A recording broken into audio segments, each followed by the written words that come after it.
Big boss ने फरहाना को बुलाया कॉन्फ्रेंसिंग रूम में। फरहाना को मिली बहुत बड़ी सजा क्योंकि पूरा का पूरा घर हो चुका है फरहाना के खिलाफ। तो वहीं पे फरहाना ने घर के अंदर बहुत बड़े रूल को भी तोड़ दिया है। घर के अंदर फरहाना की बदतमीजी दिन पे दिन काफ़ी ज़्यादा बढ़ती जा रही है और ये चीज़ें अब बर्दाश्त के बाहर होती जा रही है। देखा जाए तो घर के अंदर फरहाना और साथ ही जो मृदुल तिवारी है, उन दोनों के बीच में काफ़ी बड़ी लड़ाई हुई है और फरहाना के मुंह में जो आया उसने मृदुल को वो चीज़ें बोली और फरहाना को बहुत कुछ सुनाया है। एंड बिग बॉस ने फरहाना को कॉन्फ्रेंसिंग रूम में बुला के पहले तो फरहाना को फटकार लगाते हुए बिग बॉस ने कहा कि फरहाना, आपने तो इस घर को मजाक ही समझ के रखा है। बार बार आपको समझाया जाता है कि आप अपने लिमिट को क्रॉस ना करें, उसके बावजूद भी आप अपने लिमिट को क्रॉस करती हैं। और आपने यहाँ तक बिग बॉस के भी कंटेस्टेंट पे सवाल उठाया कि बिग बॉस ने आखिरकार मृदुल को क्यों लाया और मृदुल को कितना पैसा दे रहे हैं। ये सारी चीज़ों पे आपने सवाल उठाया। आप होती कौन है ये सारी चीज़ों को उठाती हुई? देखा जाए तो आपको बता दें कि फरहाना और मृदुल ने क्या किया कि एक दूसरे को बिग बॉस के घर में कितना पैसा दे के बुलाए हैं, क्यों बुलाए हैं, उन सारी चीज़ों पे दोनों के दोनों सवाल उठाते हुए नजर आ रहे थे। दोनों एक दूसरे को बता रहे थे कि तुझे इतना पैसा मिला है तो मुझे इतना पैसा मिला है।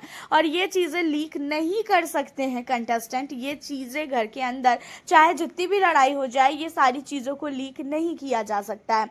लेकिन अब फरहाना ने गुस्से में सारी चीज़ें बिग बॉस की बता दी कि बिग बॉस ने तेरे को घर के अंदर इतना पैसा देके क्यों लाया, या तो मुझे इतना पैसा क्यों दिया है, तुझे बेकार कंटेस्टेंट को बिग बॉस लेके आए हैं। और फरहाना ने इससे पहले मालती को लेके भी बोला था। जब मालती को बिग बॉस लेके आए तो उस समय भी उसने बोला था कि बिग बॉस आपकी चॉइस बहुत ही गंदी है, खासकर वाइल्ड कार्ड को लेके, और आपने बहुत ही गलत वाइल्ड कार्ड को चूज किया है। और सेम चीज़ें वो अब मृदुल के लिए भी बोलती हुई नजर आई कि मृदुल को उन्होंने घर के अंदर लाके गलत किया है और फालतू मृदुल को इतना सारा पैसा दिया जा रहा है। अब यहाँ पे फरहाना की ये हरकतों पे बिग बॉस बहुत भड़कते हैं और बिग बॉस ने फरहाना को बोला कि फरहाना, आपने क्या सोच के बिग बॉस के कंटेस्टेंट पे और बिग बॉस के चुने हुए कंटेस्टेंट पे सवाल उठाया है? क्या बिग बॉस आपसे पूछ के घर के अंदर कंटेस्टेंट लाएंगे कि आपको ये कंटेस्टेंट पसंद है तो ही मैं घर के अंदर लाऊं, नहीं पसंद है तो मैं ना लाऊं? क्या मैं ये सारी चीज़ें करके आपसे पूछ के घर के अंदर कंटेस्टेंट को लाता?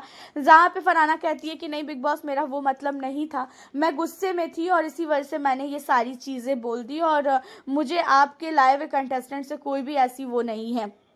जहाँ पे बिग बॉस कहते हैं कि आपका गुस्सा इतना ज़्यादा क्यों हो जाता है कि आप बिग बॉस को भी नहीं छोड़ती हैं, आप बिग बॉस को भी घसीटती हैं हर एक मुद्दे में। अब देखा जाए तो यहाँ पे बिग बॉस फरहाना के बोली हुई चीज़ों को, उनके ऊपर चढ़ी हुई चीज़ों को उखाड़ रहे हैं। लेकिन अमाल मलिक ने कई बार बिग बॉस को भी गाली दिया है तो उन चीज़ों को बिग बॉस ने कभी भी नहीं उठाया। लेकिन यहाँ पे बिग बॉस के कंटेस्टेंट के ऊपर बात उठी, बिग बॉस के गलत डिसीजन पे बात उठाई गई है। बिग बॉस ने गलत डिसीजन लिया है मृदुल तिवारी को घर के अंदर लाने से। बिग बॉस ने गलत डिसीजन लिया मालती के घर के अंदर लाने से। एंड इसी वजह से बिग बॉस काफ़ी ज़्यादा गुस्से में है क्योंकि आज तक कभी भी किसी भी कंटेस्टेंट ने ये सारी चीज़ें नहीं बोली। वसीर ने एक बार बोली थी कि घर के अंदर सारे कंटेस्टेंट बेकार है और गाली भी दिया था हर एक कंटेस्टेंट को, और जिसकी सज़ा आप देख ही रहे हो कि वसीर को क्या मिली। वसीर घर से बाहर हो गया, चाहे फेयर हो चाहे अनफेयर हो। तो बिग बॉस पे अगर बात आ जाती है तो ये चीजें बिग बॉस नहीं बर्दाश्त कर सकते हैं। बट अमाल मलिक ने बिग बॉस को कई बार गालियां दी तो वो चीजें बर्दाश्त हो रही है। लेकिन बाकी कोई भी कंटेस्टेंट बिग बॉस के खिलाफ नहीं जा सकता है। अगर बिग बॉस के खिलाफ कोई भी गया तो उसे सजा मिलती है और मृदुल तिवारी भी कई बार बिग बॉस के खिलाफ गया है। बिग बॉस के बहुत सारी चीज़ों का उसने खुलासा किया जिसकी वजह से मृदुल को बिग बॉस ने ऐसे झाम में फंसा दिया है कि घर के अंदर बेचारा इतना ज़्यादा रो रहा है। हर एक सदस्य से बिग बॉस उसे गाली सुनवा रहे हैं और हर वीकेंड के वार पे मृदुल को काफ़ी ज़्यादा डांटा जाता है। और अब फरहाना की बारी है। आपका क्या कहना है फरहाना के इस बिहेवियर को लेके, बिग बॉस के इन सारी चीज़ों को लेके? आप हमें अपनी राय ज़रूर बताइएगा। मिलती हूँ आपसे फिर नेक्स्ट वीडियो।